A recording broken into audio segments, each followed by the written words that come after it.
ಮುಷ್ಕರದಲ್ಲಿ ಭಾಗಿಯಾದ ಸಾರಿಗೆ ಸಿಬ್ಬಂದಿಗೆ ಬಿಗ್ ಶಾಕ್. ಬರೋಬ್ಬರಿ 3,000ಕ್ಕೂ ಹೆಚ್ಚು ಸಾರಿಗೆ ಸಿಬ್ಬಂದಿಗೆ ನೋಟಿಸ್.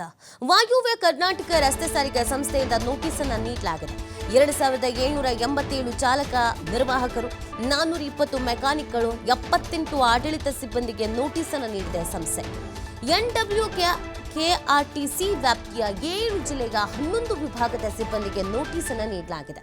ಕರ್ತವ್ಯಕ್ಕೆ ಹಾಜರಾಗದೆ ಮುಷ್ಕರದಲ್ಲಿ ಭಾಗಿಯಾದ ಸಿಬ್ಬಂದಿಗೆ ನೋಟಿಸ್ ಅನ್ನು ನೀಡಲಾಗಿದೆ.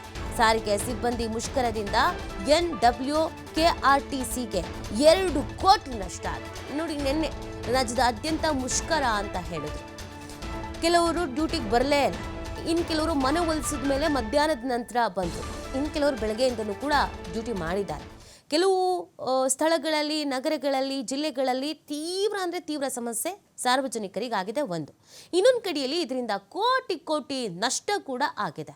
ಹಾಗಾಗಿ ಮುಷ್ಕರ ಮಾಡೋದು ಬೇಡ ಅಂತ ಸ್ವತಃ ಕೋರ್ಟ್ ಹೇಳಿದ್ರು, ಕಾನೂನನ್ನು ಉಲ್ಲಂಘನೆ ಮಾಡಿ ಸರ್ಕಾರ ಹೇಳಿದ್ರೂ ಕೂಡ ಅದಕ್ಕೆ ಕಿವಿ ಕೊಡ್ದೇನೆ ಮುಷ್ಕರದಲ್ಲಿ ಭಾಗಿಯಾದವರಿಗೆ ಈಗ ಉತ್ತರ ಕೊಡಿ ಅಂತ ನೋಟಿಸ್ ಕೊಟ್ಟಿದ್ದಾರೆ.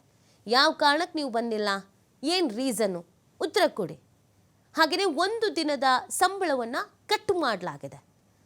ಎಸ್ಮಾ ಜಾರಿ ಅಂತ ಹೇಳಿದ್ರೂ ಕೂಡ ಅದಕ್ಕೆ ಗೌರವ ಕೊಡ್ದೇನೆ, ತಲೆಬಾಗ್ದೇನೆ ಈ ರೀತಿಯಾಗಿ ಮಾಡಿದ್ದು ಎಷ್ಟು ಮಟ್ಟಿಗೆ ಸರಿ? ಆ ಕಾರಣಕ್ಕಾಗಿಯೇ ವಾಟ್ಸಪ್ ಮುಖಾಂತರವಾಗಿಯೇ ನೋಟಿಸ್ ಕೊಟ್ಟಿದ್ದಾರೆ. ಯಾರ್ಯಾರು ಕರ್ತವ್ಯಕ್ಕೆ ಬಾರದೆ ಮನೆಯಲ್ಲೇ ಕೂತಿದ್ರೋ ಎಲ್ಲರೂ ಈಗ ಉತ್ತರ ಕೊಡಬೇಕು. ಉತ್ತರ ಕೊಡಲಿಲ್ಲ ಅಂತ ಅಂದರೆ ಸ್ಟ್ರಿಕ್ಟಾಗಿ ಆ್ಯಕ್ಷನನ್ನು ತೆಗೆದುಕೊಳ್ಳಲಾಗುತ್ತೆ ಅಂತ ಹೇಳಿದ್ದಾರೆ. ಅದರ ಜೊತೆಗೆ ಎಲ್ಲರಿಗೂ ಯಾರ್ಯಾರು ಈ ಒಂದು ಮುಷ್ಕರದಲ್ಲಿ ಭಾಗಿಯಾಗಿದ್ರು, ಕೆಲಸಕ್ಕೆ ಹಾಜರಾಗಿರಲಿಲ್ಲೋ ಅಂಥವರಿಗೆ 1 ದಿನದ ವೇತನವನ್ನು ಕಟ್ ಮಾಡ್ತೀವಿ ಅಂತ ಕೂಡ ಇದೀಗ ತಿಳಿಸಲಾಗಿದೆ. ಸಾಕಷ್ಟು ರೀತಿಯಾದಂಥ ಸಮಸ್ಯೆ ನೆನ್ನೆ ಆಯಿತು, ಗೊಂದಲಗಳು ಕೂಡ ನಿರ್ಮಾಣ ಆಯಿತು. ಕೊನೆಗೂ ಕೋರ್ಟ್ ಛೀಮಾರಿ ಹಾಕಿದ ಮೇಲೆ ಮುಷ್ಕರವನ್ನು ವಾಪಸ್ ಪಡ್ಕೊಳ್ತಾರೆ. ಯಾಕಂದರೆ ನಮ್ಮಲ್ಲಿ ನ್ಯಾಯಾಂಗ ಅನ್ನೋದು ಇದೆ, ಎಲ್ಲದಕ್ಕಿಂತ ಹೆಚ್ಚು ನ್ಯಾಯಾಂಗನೇ. ಸೊ ಹೀಗಿರಬೇಕಾದ್ರೆ ಕೋರ್ಟೇ ಇದನ್ನು ಹೇಳಿದ್ರೂ ಯಾಕೆ ಮುಷ್ಕರ ಮಾಡಬೇಕಾಗಿತ್ತು ಪ್ರಶ್ನೆ ಇದೆ. ಈ ಹಿನ್ನೆಲೆಗಳಿಗೆ ಸ್ಟ್ರಿಕ್ಟಾಗಿ ಆ್ಯಕ್ಷನನ್ನು ತೆಗೆದುಕೊಳ್ಳುವಂಥ ಸೂಚನೆಯನ್ನು ನೀಡಲಾಗಿದೆ. ಅನೇಕರು ನಿನ್ನೆ ಮುಷ್ಕರದಲ್ಲಿ ಭಾಗಿಯಾಗಿದ್ರು. ಹೌದು, ಅವರದ್ದು ವಿವಿಧ ಬೇಡಿಕೆಗಳಿದೆ. ಬಹು ವರ್ಷಗಳಿಂದ ನಾವು ಈ ಬೇಡಿಕೆಯನ್ನು ಇಟ್ಕೊಂಡು ಕೂತಿದ್ದೀವಿ. ಯಾವುದೇ ಸರ್ಕಾರ ಬಂದರೂ ನಮ್ಮ ಬೇಡಿಕೆಯನ್ನು ಈಡೇರಿಸ್ತಾ ಇಲ್ಲ ಅನ್ನೋ ಒಂದು ಅಸಮಾಧಾನ, ಬೇಸರ ಅವ್ರಿಗಿದೆ. ಅದೆಲ್ಲದಕ್ಕಿಂತ ಹೊರತಾಗಿ ಒಂದು ವ್ಯವಸ್ಥೆ ಅಂತ ಬಂದಾಗ ಅದರ ಒಳಗೆ ನಾವೆಲ್ಲರೂ ಬರ್ತೀವಿ. ಹೀಗಿರಬೇಕಾದ್ರೆ ಕಾನೂನಿಗೆ ಗೌರವವನ್ನು ಕೊಡಲೇಬೇಕಾಗತ್ತೆ. ಈಗ ಕಾನೂನಿಗೆ ಗೌರವ ಕೊಡದೆ ಮುಷ್ಕರದಲ್ಲಿ ಭಾಗಿಯಾಗಿದ್ದಕ್ಕೆ ಸಾಕಷ್ಟು ಅವಾಂತರಗಳು ಸೃಷ್ಟಿಯಾಯಿತು. ನಾಳೆ ದಿನ ಇನ್ನೊಬ್ಬರು ಈ ಥರದ ಕೆಲಸವನ್ನು ಮಾಡಬಾರ್ದು. ಎಲ್ಲರಿಗೂ ಕಾನೂನು ಒಂದೇ. ಆ ಕಾರಣಕ್ಕಾಗಿ ಇದೀಗ ಮುಷ್ಕರದಲ್ಲಿ ಭಾಗಿಯಾದವರಿಗೆ ಶಾಕ್ ಎದುರಾಗ್ತಾ ಇರೋದು. ಯಾವ ಕಾರಣಕ್ಕೆ ಬಂದಿಲ್ಲ, ಉತ್ತರಗಳನ್ನು ಕೊಡಬೇಕು. ಕೆಲವರು ಮುಷ್ಕರ ಮಾಡೋದಕ್ಕೆ ಅಂತಾನೆ ಬಂದಿಲ್ಲ, ಮುಷ್ಕರಕ್ಕೆ ಬೆಂಬಲ ನೀಡಿಯೇ ಬಂದಿಲ್ಲ. ಇನ್ನು ಕೆಲವರಿಗೆ ಒಂದು 2%, 3% ಕಾರ್ಮಿಕರಿಗೆ ವೈಯಕ್ತಿಕ ಕಾರಣ ಇರ್ಬೋದು, ಎಮರ್ಜೆನ್ಸಿ ಇರ್ಬೋದು, ನಾವು ಅದನ್ನು ಇಲ್ಲ ಅಂತ ಹೇಳಲಿಕ್ಕಾಗಲ್ಲ. ಅಥವಾ ಇನ್ನು ಕೆಲವರು ಮುಂಚಿತವಾಗಿಯೇ ರಜನೂ ತೆಗೆದುಕೊಂಡಿರ್ಬೋದು, ಅದನ್ನು ಕೂಡ ನಾವು ಹೇಳಲಿಕ್ಕಾಗಲ್ಲ.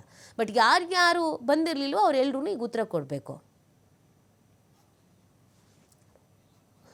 ಇನ್ನು ಇದಕ್ಕೆ ಸಂಬಂಧಪಟ್ಟಂತೆ ನಮ್ಮ ಹುಬ್ಬಳ್ಳಿ ಪ್ರತಿನಿಧಿ ಯಲ್ಲಪ್ಪ ಒಂದು ಮಾಕ್ ಲೈವ್ ನೀಡಿದ್ದಾರೆ, ನೋಡೋಣ ಬನ್ನಿ. ಮೊನ್ನೆ ರಾಜ್ಯದಂತಹ ಸಾರಿಗೆ ಸಿಬ್ಬಂದಿಗಳು ವಿವಿಧ ಬೇಡಿಕೆಗಳಿಗೆ ಆಗ್ರಹಿಸಿ ಇಲ್ಲಿ ಅಂದರೆ ಮುಷ್ಕರಕ್ಕೆ ಮುಂದಾಗಿದ್ದರು. ಈ ಹಿನ್ನೆಲೆಯಲ್ಲಿ ಈ ಮುಷ್ಕರಕ್ಕೆ ವಾಯುವ್ಯ ಕರ್ನಾಟಕ ರಸ್ತೆ ಸಾರಿಗೆ ಸಂಸ್ಥೆ ಒಟ್ಟು 4 ನಿಗಮಗಳಿವೆ. 4 ನಿಗಮಗಳಲ್ಲಿ ವಾಯುವ್ಯ ಕರ್ನಾಟಕ ರಸ್ತೆ ಸಾರಿಗೆ ಸಂಸ್ಥೆಯಲ್ಲಿ ಒಂದು ದಿನಕ್ಕೆ 4,800 ಬಸ್ಗಳು ರಸ್ತೆಗಿಳಿಬೇಕಾಗಿತ್ತು. ಆದರೆ ಅವತ್ತು ಬಸ್ಗಳು ರಸ್ತೆಗಿಳಿದ್ದು ಕೇವಲ 4,000. ಈ 4,000 ಬಸ್ಗಳಲ್ಲಿ ಸುಮಾರು ಇಲ್ಲಿ ಅಂತಂದರೆ 3,000 ಸಿಬ್ಬಂದಿಗಳು ಕೆಲಸದಿಂದ ದೂರ ಉಳಿದ್ರು. ಇದರಲ್ಲಿ ಚಾಲಕರಿರ್ಬೋದು, ನಿರ್ವಾಹಕರಿರ್ಬೋದು, ಇದರ ಜೊತೆಗೆ ಇಲ್ಲಿ ಅಂದರೆ ಮೆಕ್ಯಾನಿಕ್ಗಳು ಇಲ್ಲಿ ಕೆಲಸಕ್ಕೆ ದೂರ ಆಗಿದ್ದರಿಂದ, ಕೆಲಸದಿಂದ ದೂರ ಉಳಿದ್ರಿಂದ ಅವರಿಗೆ ನೋಟಿಸ್ ಕೊಡುವಂತಹ ಕೆಲಸವನ್ನು ಈಗಾಗಲೇ ವಾಯುವ್ಯ ಕರ್ನಾಟಕ ರಸ್ತೆ ಸಾರಿಗೆ ಸಂಸ್ಥೆ ಅಧಿಕಾರಿಗಳು ಮಾಡಿದ್ದಾರೆ. ಸುಮಾರು 3,000 ಸಿಬ್ಬಂದಿಗಳಿಗೆ ನೋಟಿಸ್ ಕೊಡುವಂತಹ ಕೆಲಸದ ಜೊತೆಗೆ ಇಲ್ಲಿ ಅಂತಂದರೆ ಅವರ ಮೇಲೆ, ಯಾಕಂದರೆ ಮೊದಲಿಗೆ ಇಲ್ಲಿ ಅಂದರೆ ಒಂದು ಕಡೆ ಯಾರ್ಯಾರು ಇಲ್ಲಿ ಅಂದರೆ ಸಿಬ್ಬಂದಿಗಳು ಅವತ್ತು ಇಲ್ಲಿ ಕರ್ತವ್ಯಕ್ಕೆ ಹಾಜರಾಗುವುದಿಲ್ಲವೋ ಅವರಿಗೆ ಖುದ್ದಾಗೆ ಇಲ್ಲಿ ಅಂದರೆ ಆಯಾ ಡಿಪೋ ಮ್ಯಾನೇಜರ್ಗಳು ಫೋನ್ ಮಾಡಿ ನೀವು ಕರ್ತವ್ಯಕ್ಕೆ ಬರಬೇಕು ಅಂತೇಳಿ ಒತ್ತಡ ಹೇರುವಂತಹ ಕೆಲಸವನ್ನು ಮಾಡಿದ್ರು. ಅದರ ನಡುವೆ ಇಲ್ಲಿ ಅಂತಾರೆ ಕೆಲವೊಂದಿಷ್ಟು ಸಿಬ್ಬಂದಿಗಳು ಮೊಬೈಲ್ ಸ್ವಿಚ್ ಆಫ್ ಮಾಡಿಕೊಂಡು ಇಲ್ಲಿ ಕರ್ತವ್ಯದಿಂದ ದೂರ ಉಳಿದರು. ಯಾರು ಅಂದರೆ ಮೊನ್ನೆ ಇಲ್ಲಿ ಕರ್ತವ್ಯದಿಂದ ದೂರ ಉಳಿದಿದ್ರು ಅವ್ರಿಗೆಲ್ಲರಿಗೂ ಇಲ್ಲಿ ಅಂತಾರೆ ನೋಟಿಸ್ ಕೊಡುವಂತಹ ಕೆಲಸವನ್ನು ಈಗಾಗಲೇ ವಾಯುವ್ಯ ಕರ್ನಾಟಕ ರಸ್ತೆ ಸಾರಿಗೆ ಸಂಸ್ಥೆ ಅಧಿಕಾರಿಗಳು ಮಾಡಿದರೆ. ಇದರ ಜೊತೆಗೆ ಇಲ್ಲಿ ಅಂತಾರೆ ವಾಯುವ್ಯ ಕರ್ನಾಟಕ ರಸ್ತೆ ಸಾರಿಗೆ ಸಂಸ್ಥೆಗೆ ಬರೋಬ್ಬರಿ ಒಂದೇ ದಿನಕ್ಕೆ ಇಲ್ಲಿ ಅಂತಾರೆ 2 ಕೋಟಿ ರೂಪಾಯಿ ನಷ್ಟ ಈಗಾಗಲಿದೆ. ಅಂದರೆ ಶಕ್ತಿ ಯೋಜನೆ ಇರ್ಬೋದು, ಇದರ ಜೊತೆಗೆ ಅಂದರೆ ಶಕ್ತಿ ಯೋಜನೆ ಇಲ್ಲಿ ಅಂದರೆ ಫ್ರೀ ಟಿಕೆಟ್ ಕೊಡ್ತಾರೆ, ಅದರ ಹಣದ ಜೊತೆಗೆ ಇಲ್ಲಿ ಅಂತಂದರೆ 2 ಕೋಟಿ ರೂಪಾಯಿ ನಷ್ಟವನ್ನು ವಾಯುವ್ಯ ಕರ್ನಾಟಕ ರಸ್ತೆ ಸಾರಿಗೆ ಸಂಸ್ಥೆ ಇವತ್ತು ಅನುಭವಿಸ್ತಾ ಇದೆ. ಯಾಕೆಂದರೆ ವಾಯುವ್ಯ ಕರ್ನಾಟಕ ರಸ್ತೆ ಸಾರಿಗೆ ಸಂಸ್ಥೆ ಧಾರವಾಡ ಜಿಲ್ಲೆ ಸೇರಿದಂತೆ ಇಲ್ಲಿ ಅಂತಾರೆ ಬೆಳಗಾವಿ, ಬಾಗಲಕೋಟ, ಗದಗ ಒಟ್ಟು 7 ಜಿಲ್ಲೆಗೆ ಜೀವನಾಡಿ ಇಲ್ಲಿ ಸುಮಾರು 4,900 ಬಸ್ಸುಗಳು ದಿನನಿತ್ಯ ಇಲ್ಲಿ ಅಂದರೆ ರೋಡ್ಗಳದ್ದು ಸಂಚಾರವನ್ನು ಮಾಡ್ತವೆ. ಆದರೆ ಬೆಳಿಗ್ಗೆಯಿಂದಲೇ ಅಂತಾರೆ ಮೊನ್ನೆ ಏನು ಮುಷ್ಕರಕ್ಕೆ ಕರೆ ಕೊಟ್ಟಿದ್ರು, ಆ ಮುಷ್ಕರಕ್ಕೆ ಸಮಯದಲ್ಲಿ ಅಂತಾರೆ ಸುಮಾರು 10 ಗಂಟೆವರೆಗೂ ಸಹ ಇಲ್ಲಿ ಅಂತಾರೆ ಗ್ರಾಮೀಣ ಪ್ರದೇಶ ಮತ್ತು ಬೇರೆ ಬೇರೆ ಜಿಲ್ಲೆಗಳಿಗೆ ಹೋಗುವಂತಹ ಬಸ್ಸುಗಳು ರಸ್ತೆ ಇಳಿದಿರಲಿಲ್ಲ.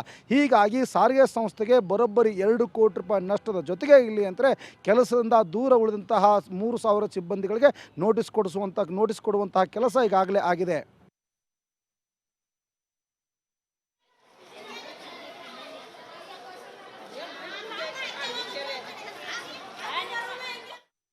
ನೋಡ್ಬೋದು, ನಮ್ಮದು ಜನರಲ್ ಆಗಿ ನಮಗೆ 4,900 ಶೆಡ್ಯೂಲ್ಸ್ ನಾವು ಆಪ್ರೇಟ್ ಮಾಡ್ತೀವಿ. ನಿನ್ನೆ ನೋಡಿದರೆ 4,357 ಆಗಿದೆ. ನಮಗೆ ಮಧ್ಯಾಹ್ನ ಮೇಲೆ ಸ್ವಲ್ಪ ಸ್ಟ್ರೀಮ್ಲೈನ್ ಆಗಿದೆ. ಬೆಳಗ್ಗೆ ಶೆಡ್ಯೂಲ್ಸು ಸ್ವಲ್ಪ ಅಫೆಕ್ಟ್ ಆಗಿದೆ. ಆ್ಯಕ್ಚುಲಿ ನಮ್ಮದು ಬೇರೆ ಬೇರೆ ಥರ ಬಸ್ಸಸ್ ಇರ್ತದೆ. ನೈಟ್ ಔಟ್ ಹೋಗಿರ್ತದೆ, ಬಾರ್ ಶೆಡ್ಯೂಲ್ಸ್ ಇರ್ತದೆ, BA ಶೆಡ್ಯೂಲ್ಸ್ ಇರ್ತದೆ. ಅದು ಮಧ್ಯಾಹ್ನ ಹತ್ತಿ ಮಧ್ಯಾಹ್ನ ಇಳಿತಾರೆ.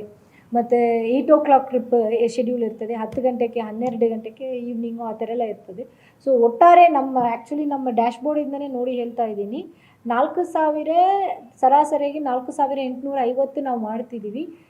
ನಿನ್ನೆ ನಾವು ಮಾಡಿರೋದು 4,357. ಮಧ್ಯಾಹ್ನ ಮೇಲೆ ಏನು ಸ್ಟ್ರೀಮ್ಲೈನ್ ಆಯಿತು ಅಥವಾ ಅವರು ವಾಪಸ್ ತೊಗೊಳ್ತೀನಿ ಅಂತ ಹೇಳಿ ನಂತರ ನಮ್ಮದು ಆಲ್ಮೋಸ್ಟ್ ಸ್ಮೂತ್ ಆಗಿದೆ.